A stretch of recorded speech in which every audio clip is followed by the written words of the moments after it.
And my student ID is 3WG3071, and today me, including my group members Mr. Trivendra Khatri and Mr. Anil Pokhrel, we are going to present and discuss a case of Mr. Shafron versus Australian Securities and Investment Commission 2012.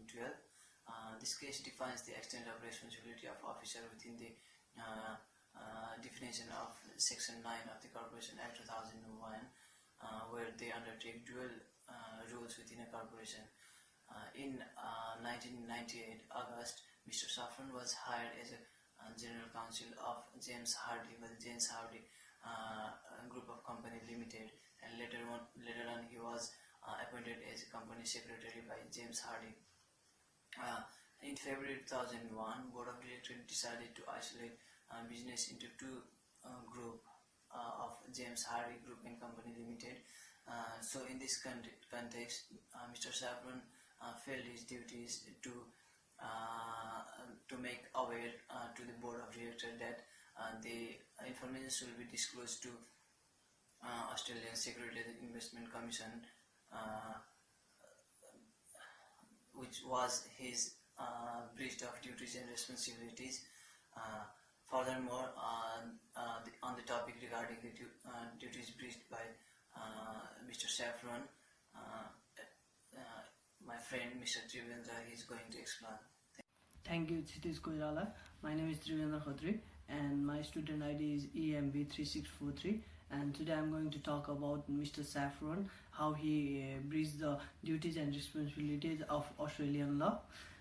In February 2001, the Board of Hardie made to consider a proposal to separate from the James Hardie Group two companies with significant asbestos liabilities. Mr. Shafron was found to have breached Section 180 of the Australian Act by failing to advise the Chief Executive of Hardie or the Board of Hardie that certain additional information concerning the separation proposal should be disclosed by the ASX issue, and failing to advise the Board of Hardie that an editorial report on which the board relied in considering the separational proposal did not provide for the superimposed inflation.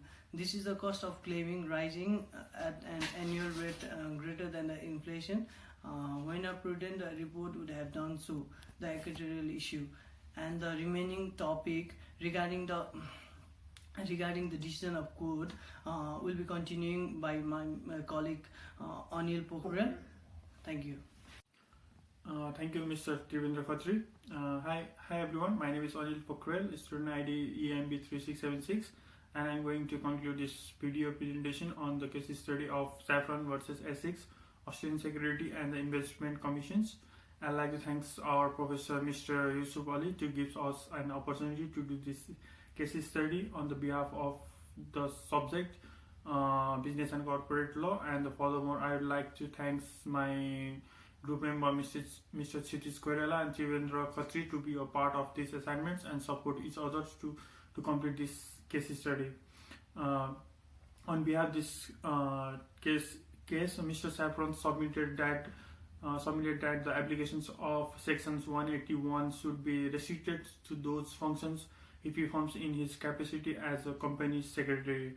Mr. Shafron argued that the contradictions alleged against him concern his responsibility as a general counsel, not his responsibility as an officer of the company, and thus should not be subject to sections 181.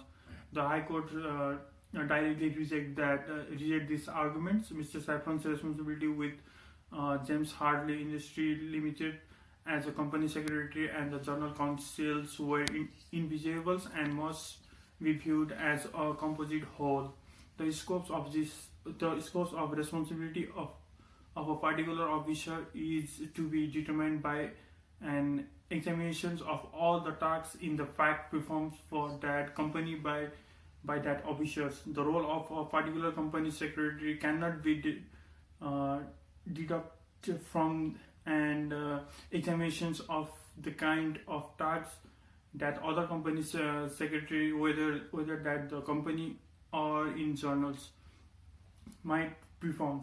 The Court of Appeals was correct to affirm and findings at a trial that Mr.